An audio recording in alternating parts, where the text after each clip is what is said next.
Science at the University of Puerto Rico Mayagüez campus. His areas of expertise include energy policy and governance in Puerto Rico, sustainable transitions management in developing nations, and public participation in energy and environmental decision-making. Dr. Ortiz is the co-founder of the RISE Network, an inter-university collaborative convergence platform that creates a new architecture of relationships towards just, knowledgeable co-production for community resilience. He is also the co-founder of the University of Puerto Rico's National Institute of Energy and Island Sustainability. Dr. Ortiz is currently a Hubert Humphrey Distinguished Visiting Professor at Macalester College Department of Environmental Studies. He is also Senior Fellow on Resilience at the National Council of Science and the Environmental in Washington, D.C., as well as Distinguished Research Fellow at the Global Resiliency Institute at Northeastern University of Boston. It is a pleasure for me to introduce Cecilio Ortiz.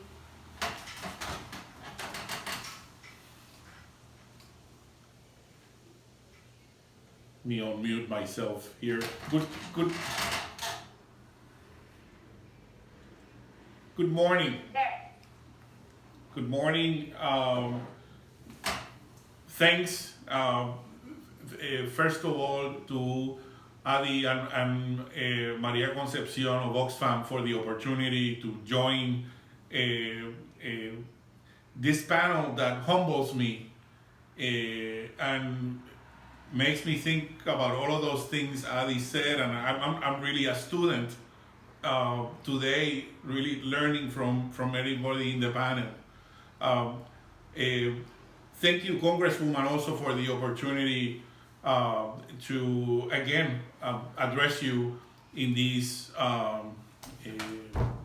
troubling times of multiple and layered extreme operating conditions in Puerto Rico that continue today after 3 years. I'll be brief with my remarks so we can discuss some of these things at the end. Hopefully we'll can have a discussion. FEMA and the whole emergency management apparatus in the United States is antiquated. Its operational paradigm of individual resilience is hurting those that can afford it less. And still today, when the COVID-19 pandemic makes us even more vulnerable, the agency is still operating under high levels of ignorance. And I say ignorance not because they don't have knowledge. They're ignorance because of their incapacity to co-evolve and to co-produce new knowledge in a collaborative way with the local expert resources that they have, not only in Puerto Rico, but across the country. Beatriz has touched on this, Juana has touched on this, Mayida has touched on this, and I must hit that nail with a hammer again because it must be stressed. Why does this happen? Look, there continues to be this environment of disaster colonialism that still haunts our relationship, and it's keeping us in a state of energy, food, and water, and housing insecurity. Today, I'm just going to concentrate on 3 major areas where I feel that Puerto Rico's Hurricane Maria experience, the earthquakes, and our COVID-19 experience actually could give something back to the rest of the nation, something to learn from our experience when facing right now, and we desperately need. First of all, there has been very little, if any, adaptive learning by FEMA as it pertains to how it implements the Stafford Act regulations and its inherent policy paradigm of what they call individual resilience. The Stafford Act Federalist framework contemplates state and territorial governors leading the way, leading the way following a disaster, with support, and only support, from the federal government. Well, let me tell you, in Puerto Rico and in the U.S. Virgin Islands, this framework proved inadequate. Not only because the extensive damage from the hurricane. It's not the event's magnitude. It wasn't, not even from the territory's flagrant lack of preparation. That has been well demonstrated in this panel. But because of the high levels of ignorance, whether willful or manufactured ignorance, demonstrated by the agency at their arrival and through the development of subsequent missions to deal with the earthquakes. I cannot tell you, I don't have the time to tell you the stories of participating in FEMA calls with my colleague and wife, Dr. Marla Perez Lugo, who is my partner in crime in all of these things. The amounts of ignorance demonstrated by teams that look at themselves, FEMA teams, as concerning with the hurricane, not talking with teams that see themselves as concerning with earthquakes, and the lack of communication is flagrant.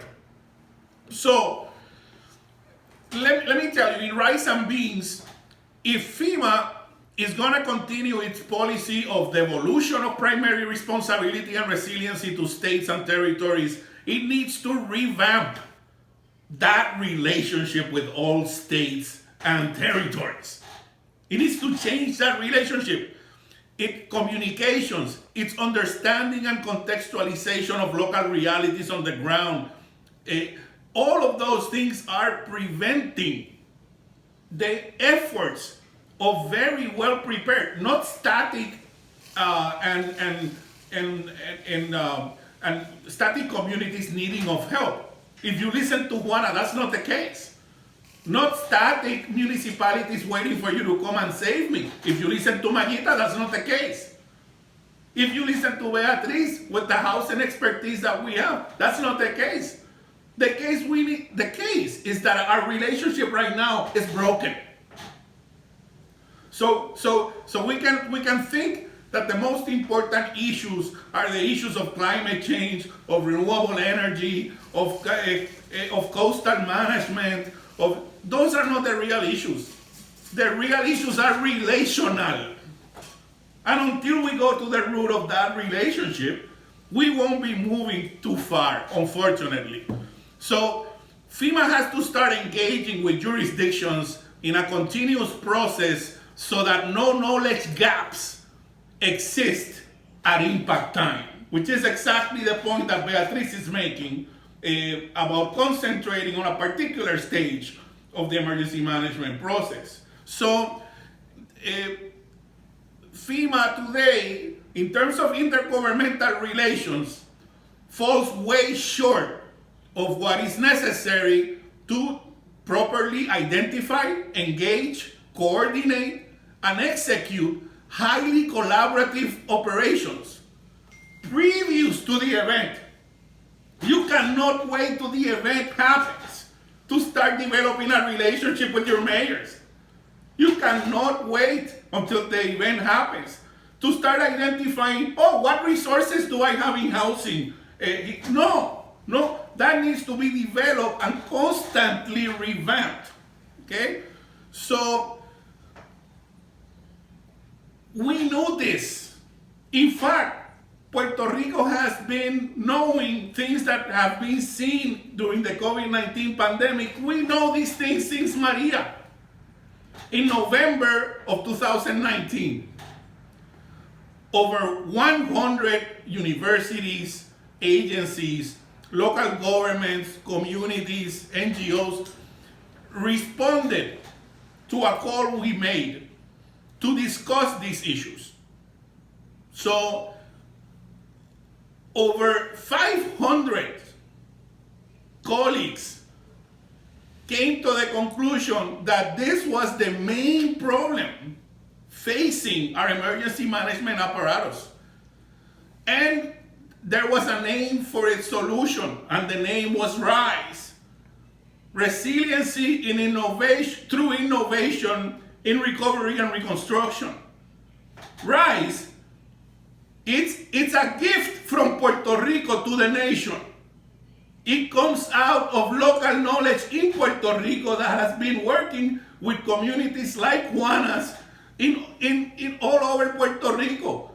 From Mariana in Humacao to Corcovada in Añasco. Our university professors are not just working in your classroom. They are the best prepared expert in all areas. And they are willing to give their life for their country. That brings me to the second point, which is that as a territory, if we continue to work under this colonial state of coloniality that permeates everything from the Fiscal Control Board to the way we've handled these disasters, that local knowledge is never going to be given its place.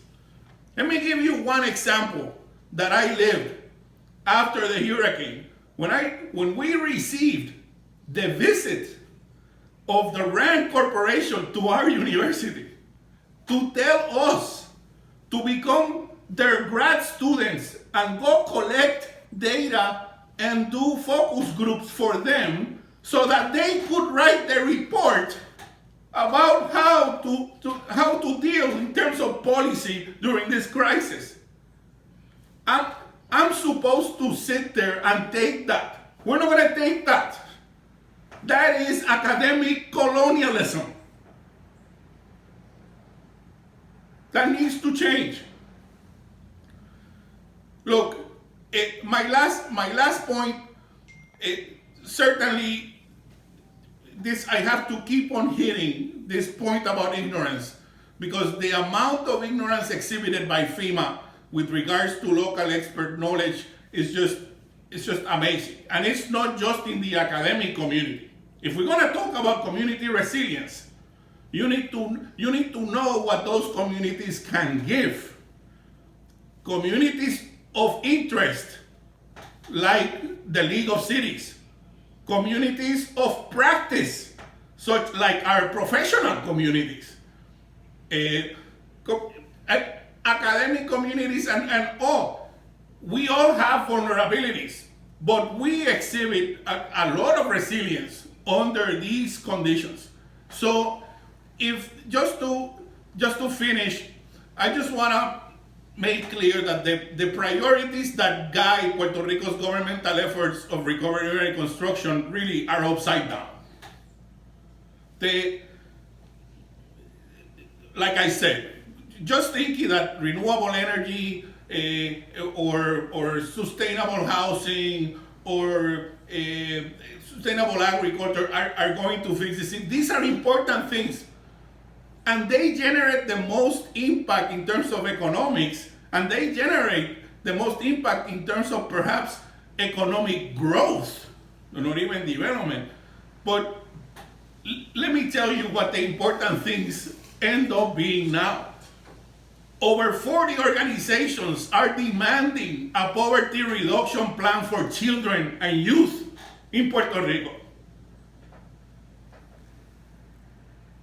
The growing cases of women abductions, of gender violence, the growing cases of domestic violence during COVID-19.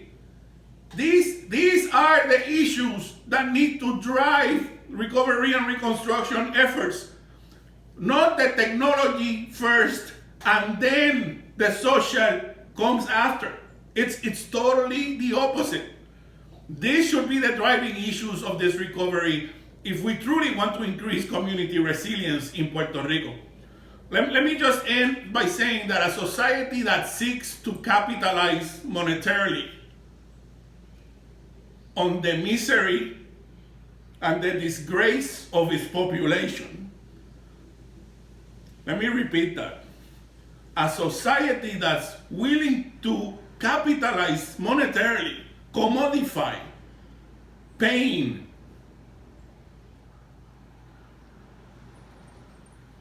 has truly lost its moral compass.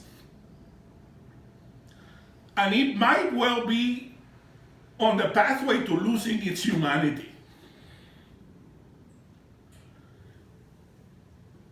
I urge Congress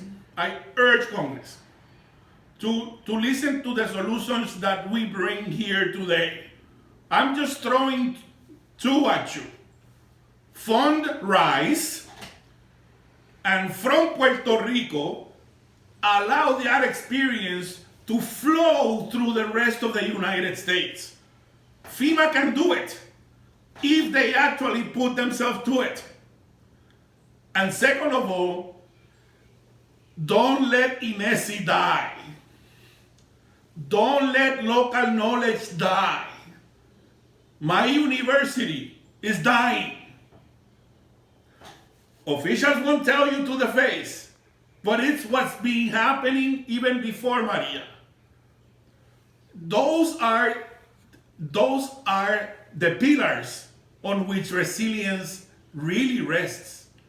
And if we don't start building this new relationship architecture, building it from the ground up, you won't see any more changes in the near future, unfortunately, and things might get even worse.